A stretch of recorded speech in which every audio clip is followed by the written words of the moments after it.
Loren, you were trying to figure out where your husband Dallas was. He said he was going into the shower. Yeah, I just got concerned because he was supposed to call me right back after he took a shower. And then like 30 minutes later, I'm power calling him and texting him, and he's nowhere to be found. Natalie said, so we were curious, like, hey, did you like find something bad when nobody answered your call, or like, you didn't hear from somebody for a while?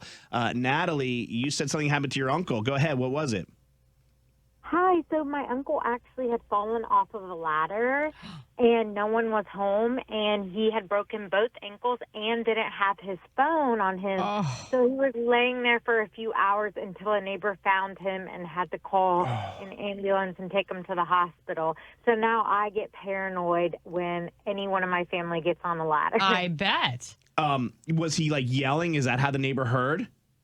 No, the neighbor was just driving past and saw him. Oh, but they man. live on like a big hill, so you have to see it from like a certain angle. Yeah. And they don't have cameras. So like, and it's not like he could just like walk back all the way to the house. Yeah, I got you. Wow. Ooh, thanks, Natalie. Hey, Tammy, what happened?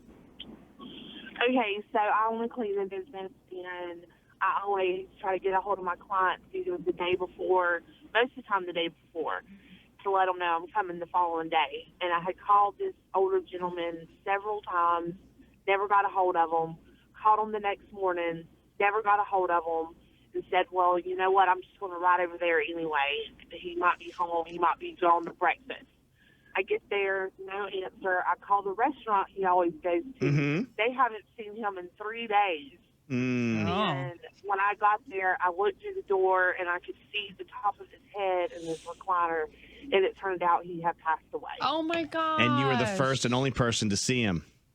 Yeah, it's because of me that I was able to notify the family. Yeah. That it was an emergency. So now when clients don't answer the phone, I'm like, please don't be dead. Yeah, you just drive over there. Hey, I have a question. Yeah. I know it's kind of left field, but do you clean the house that day?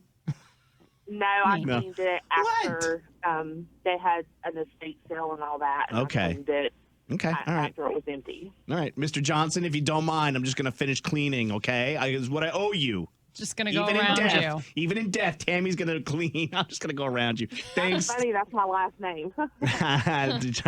Tammy Johnson, everyone. Anonymous doesn't want to give a name. Go ahead. What freaked you out when you couldn't get a hold of somebody? So my husband, he's undocumented, and it was around the time that Border Patrol was like really heavy in North Carolina, and he was in, I couldn't tell you where he was, but he had no service. And you're freaking out. You can't get a hold of him. Yeah. He was like in the Albemarle area. Yeah, but it's like I call him, it would go straight to voicemail. Oh my gosh, I'd freak out. It was the scariest thing ever. And then so how many hours go by before you hear from him? Probably, it was probably on his way back to the shop. He was like, hey, I didn't have service all day. Yeah. Okay. Thanks. You almost gave me a heart attack. 6 hours later. Thank you. Thanks, Anonymous. And D, one of our good friends. Find My Friend app. Hey, D, what'd you find out? All right. So I have had a coworker of mine who was also my best friend at the time. He didn't show up to work, and no one could get a hold of him. I had spoken to him like a couple days before, but he sounded like really off, So I called. I spent that entire day. I even took off work. I spent that entire day trying to reach him on the phone. I couldn't reach him. So eventually that night I said, you know what, I'm just going to head over there. I go over there. Unfortunately, a couple other coworkers, we decided to go over to his house too. Yeah. We bang on the door. He opens the door, but he collapses immediately onto the floor. So we call 911.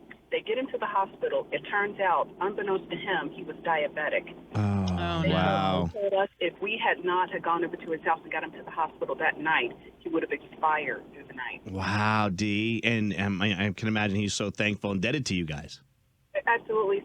So what would happen is, if going forward, if I would call him and I couldn't reach him, he'd always call me back like I'm fine. Yeah, exactly. He needs like a tracker for you, so you can keep an eye on him.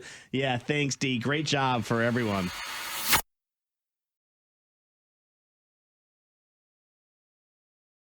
Hey, it's Loren from the Maney and Loren Morning Show. Thank you so much for watching. Make sure you subscribe to our channel and like this video. If you want to see more videos, you can always check out our behind the scenes content or our War of the Roses.